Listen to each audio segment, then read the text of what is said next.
Kahit anong paghatak ni Gonzalo sa maskarang nakadikit sa engkanto, hindi pa rin niya ito magawang matanggal. Gawa ng nalalapnos ang kanyang balat sa kamay. Pero hindi pa rin niya nagagawang sumuko.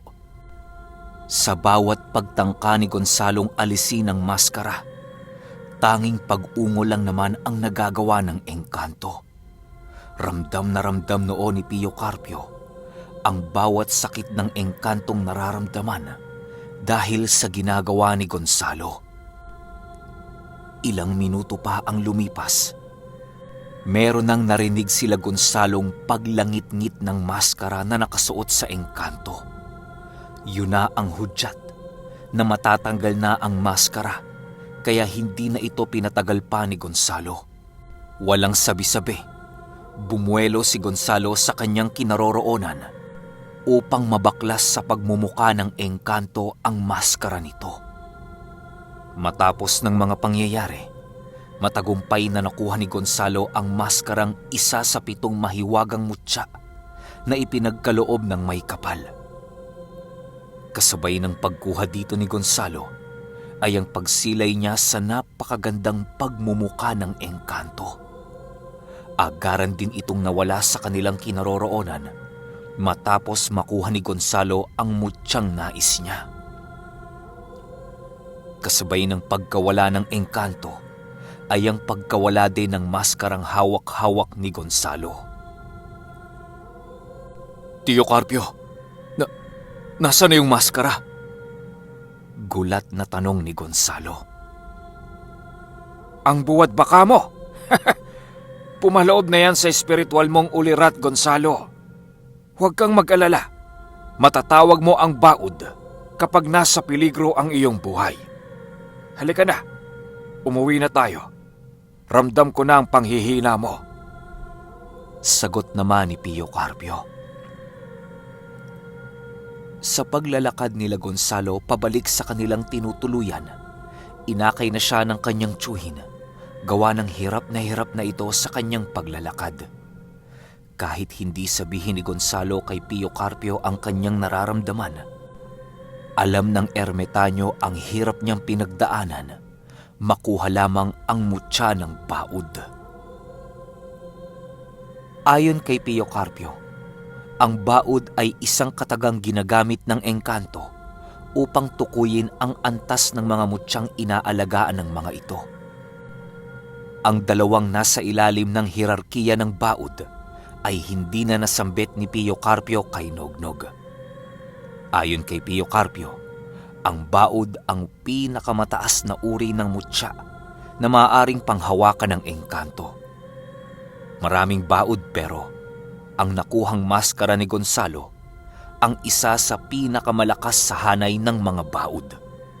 Maraming abilidad ang baod na pagmamay-ari ni Gonzalo na kahit si Pio Carpio ay hindi pa natutuklasan. Dagdag pa nito, na kapag isinuot ni Gonzalo ang baod na yon, matataglay niya ang kakayahan ng engkantong minsang nangalaga dito.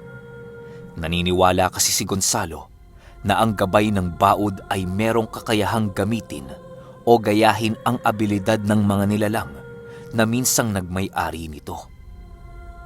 Matapos itong banggitin ni Pio Carpio, pinili nilang maglakad ng mabilis upang madali na silang makapagpahinga.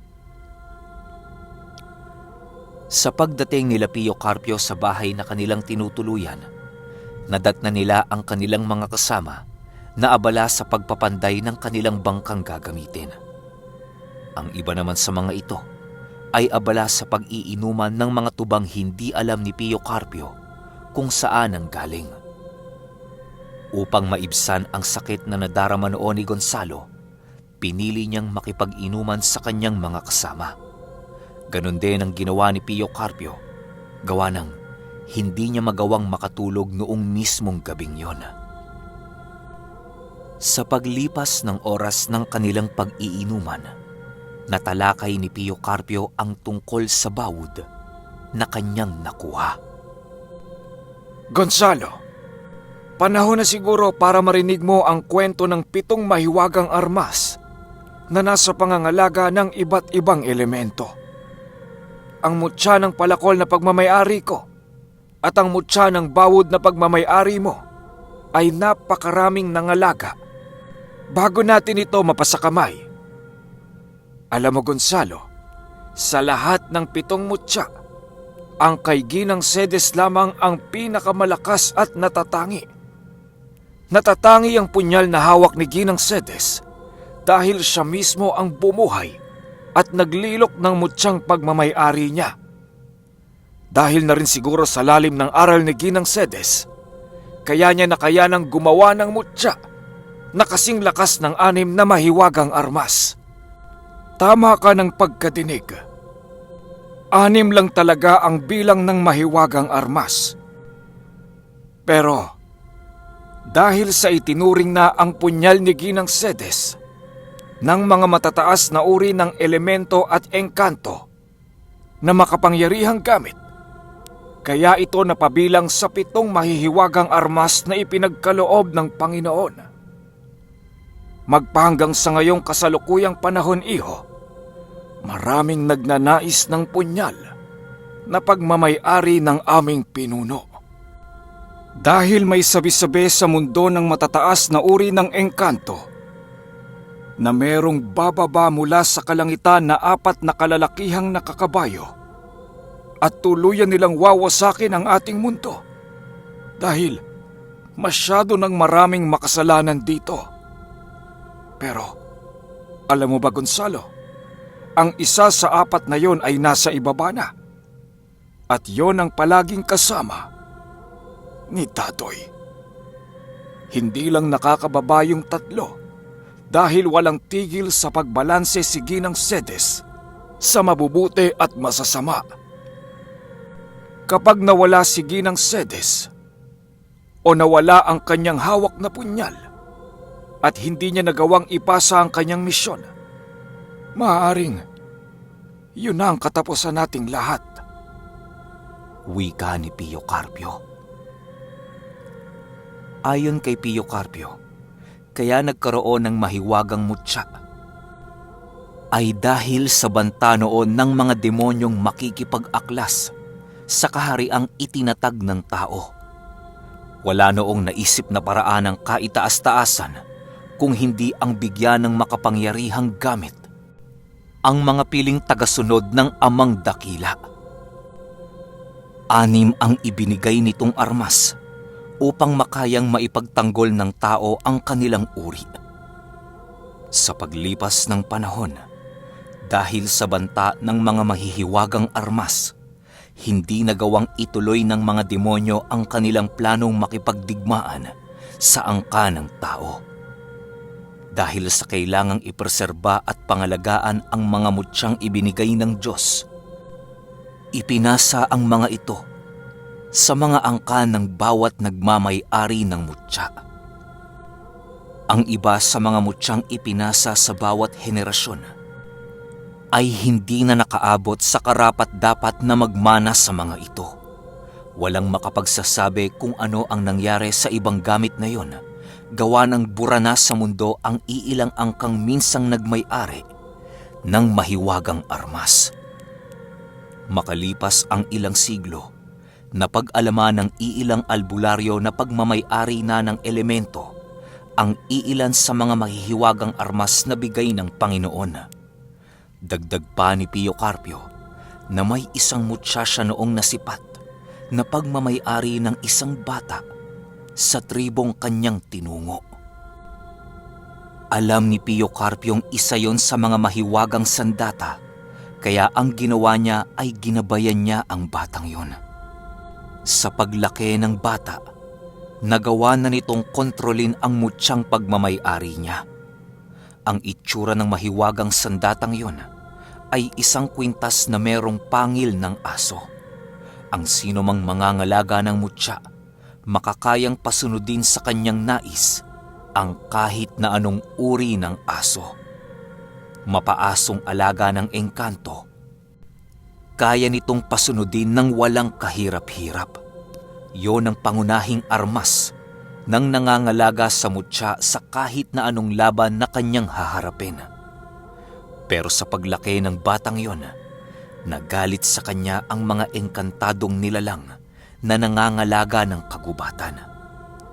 Dahil sa kagustuhan ng bata na mag-alaga ng napakaraming asong naninirahan sa ibang mundo, wala nang naisip na paraan noon ang mga engkanto kung hindi ang makipag-aklas ng digmaan laban sa kanilang tribo. Dahil pinagsanib na ng uri ng mga engkanto, hindi nakayanan ng batang yon ang ipaglaban ang kanyang buhay. 2 araw matapos ang digmaan, iniwan ng mga engkanto ang tribo ng batang yon na wala ni isang natirang buhay. Kinuha din nila ang mutsyang nasa pangangalaga nito upang dalhin sa kanilang kaharian. Magmula ng lisanin ng engkantado ang tribong yon, hindi na muli pa itong nasilaya ni Pio Carpio. Matapos makapagkwento ni Pio Carpio, hindi napigilang magtanong ni Gonzalo. Tio, bakit naman hindi niyo tinulungan yung mga katutubo? Hindi ako tumulong noon, Gonzalo, dahil sa iba ang layunin ng tribo. Ninais nilang lipulin ang mga engkanto na taliwas sa aking paniniwala bilang isang ermetanyo. Wala akong kinampihang panig noong mga oras na yon dahil hindi ko alam kung saan ako kakampi. Nasa tama ang mga engkantado, pero kahit papaano, napamahal sa akin ang mga katutubo. Wala na akong nagawa noon kung hindi ang hayaan na lamang ang labanang kanilang hinaharap ang magdesisyon sa kanilang tadhanang tinatahak. Naging malungkot man ako sa pagkawala ng tribo, pero wala akong magagawa kung yon ang nais ng may likha.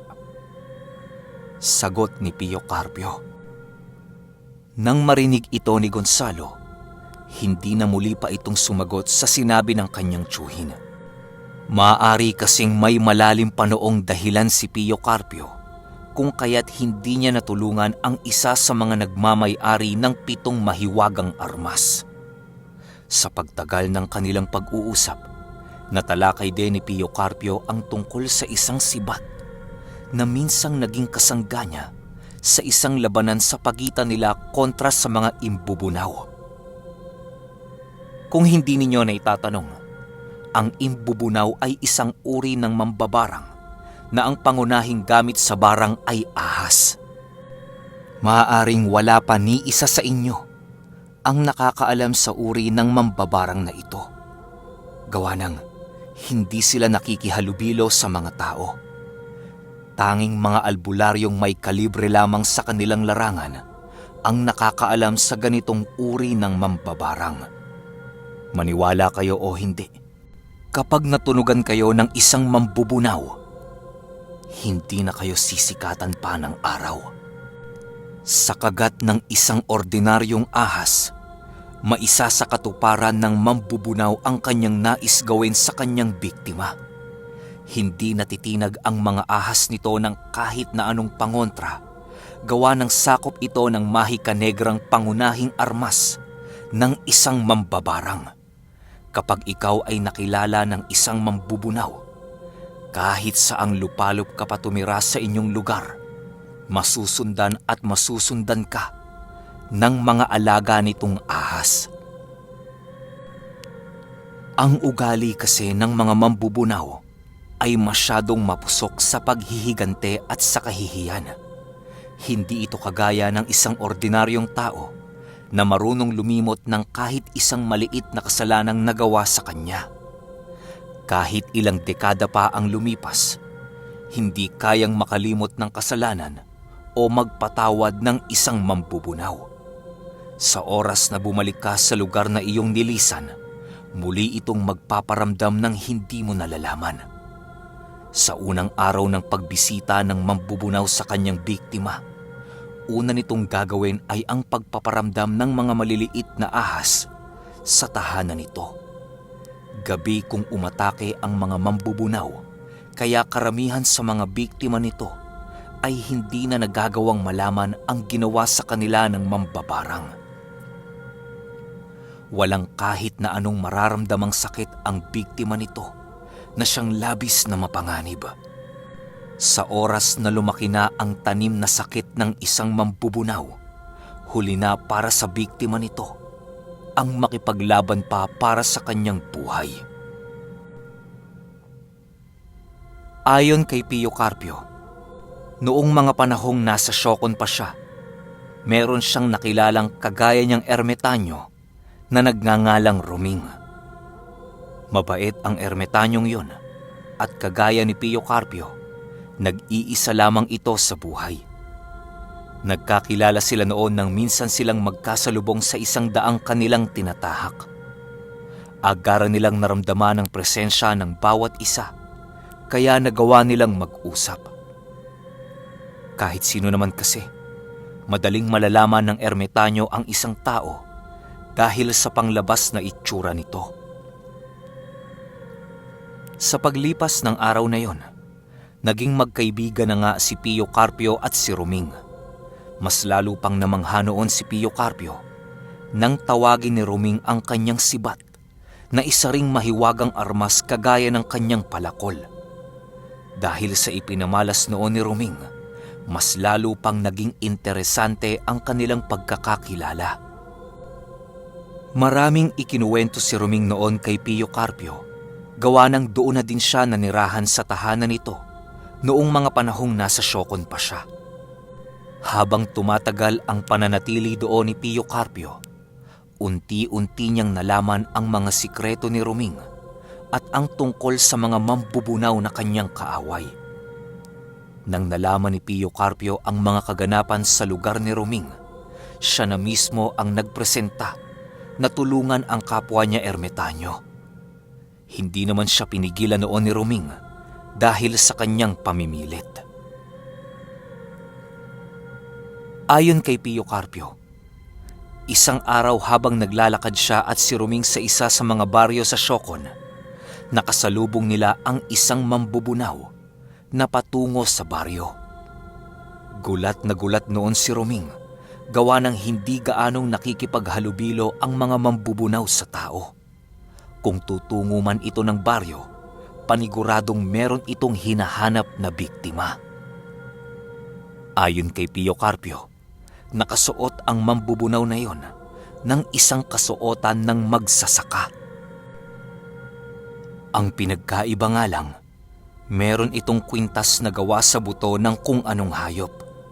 May takip din ang pagmumukha nito ng isang telang kulay itim na siyang nagkumpirma kay Pio Carpio at kay Ruming na isangang mambubunaw ang taong yon.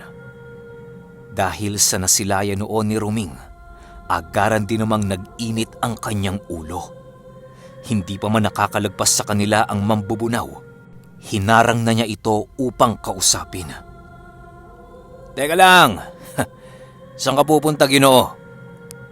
tanong ni Ruming. Wala kang pakialam. Tsaka pwede ba? Huwag kang haharang-harang dyan sa daan, tanda! Sagot ng mambubunaw. Nang marinig ito ni Pio Carpio, maging siya ay hindi na iwasang magalit sa inasal ng mambubunaw.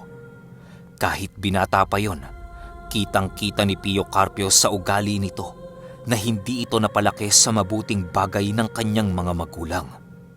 Nang akmang sasagot na noon si Ruming, pinigilan na ito ni Pio Carpio gawa ng ayaw niyang manggagalaiti sa galit ang kanyang kaibigan. Matapos ang pag-uusap, pinili nilang hayaan na lamang ang mambubunaw sa nais nito. Pero kahit hinayaan na ito nila Pio Carpio, nakatatak pa rin sa isipan nila na darating at darating ang pagkakataon na maghaharap ang kanilang mga landas. Sa pagbalik nila sa kanilang tahanan, kung ano-ano na ang ginagawang paghahanda nila Ruming. Hindi sila noon pwedeng makampante, gawa ng namukaan sila ng mambubunaw. Masama ang titig ng mambubunaw nang magkasagutan sila, kaya inaasahan talaga nila Ruming na gaganti ito sa kanilang dalawa ni Pio Carpio. Sa paglipas ng gabi ng mismong araw, merong nakikitang ahas sila Pio Carpio sa kanilang bakuran.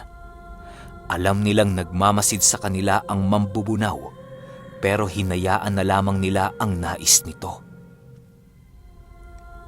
Sa paglalim ng gabi, hindi noon nakakatulog ng maayos sila Pio Carpio.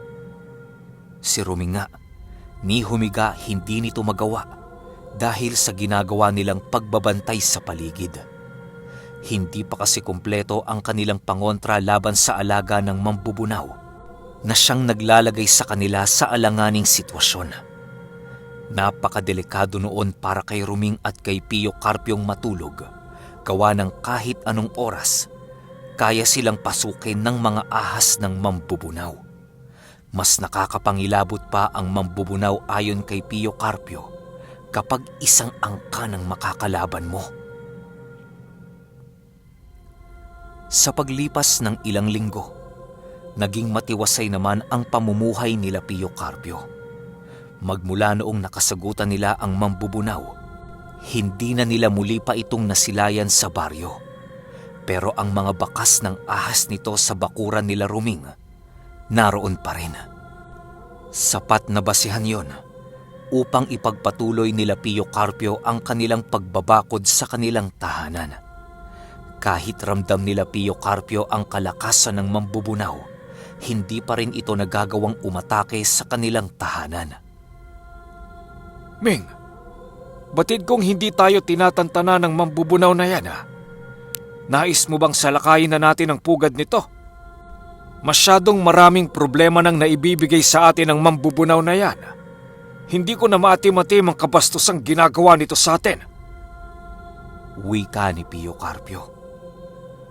Noon kasing kabataan ni Pio Carpio, aminado siyang mainitin ang kanyang ulo. Madaling uminit ang kanyang ulo noon, lalo na kapag alam niyang pinaglalaroan sila ng kanilang mga kalaban. Si Ruming naman noon ay nasa edad 50 na, kaya medyo may katandaan na ito. Nang marinig ito ni Ruming, tumawa lang naman ito habang nagbubungkal ng lupa sa kanilang bakuran. Matapos nitong tumawa, nagwika ito kay Pio Carpio ng, "Hayaan mo muna yan, Carpio. Hayaan mong maliitin ng mambubunaw ang ating kakayahan. Huwag ka mag-alala. Malapit na ang panahong iyong inaasam. Sa ngayon, tulungan mo na muna ako dito sa pagtatanim ng mga gulay." Sagot naman ni Ruming. Nang marinig ito ni Pio Carpio, wala na siyang nagawa kung hindi ang sundin ang nais ng kanyang kaibigan. Di naman siya nababahala noon sa mga mambubunaw, bagkus ay nagagalit lamang siya dahil sa insultong ipinapakita nito sa kanila. Habang sila ay nagtatanim ng gulay, patuloy pa rin sa pagsipat sila Pio Carpio ng mga ahas na gumagapang sa paligid. Isipin ninyo, napakababa ng damo sa tahanan nila Pio Carpio, pero may mga ahas pa rin gumagapang. Sa pagpapatuloy ng istorya ni Pio Carpio, malalaman nyo ang itinatagong abilidad ng ermitanyong nagngangalang Ruming. Okay, grabe, sobrang angas lalo na doon sa part na pinag-uusapan nila yung punyal na hawak ni Mamang. Grabe talaga, kilabot ko ron. Pero sunod kagad natin yung 27, 28.